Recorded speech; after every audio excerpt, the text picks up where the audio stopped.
உனக்குத்தான், ஆறாவது உனக்குத்தான், நீ காண்கிற உனக்குத்தான், நீ கண்மணி உனக்குத்தானே.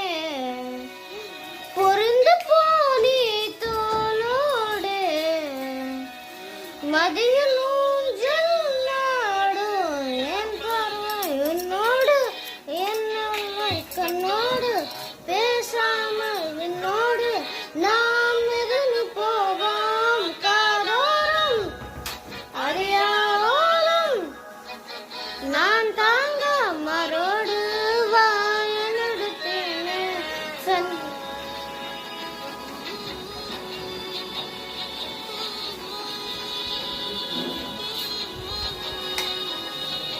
சந்திக்காமல் உனக்குத்தான், சந்திக்காமல் உனக்குத்தான், சிந்திக்காமல்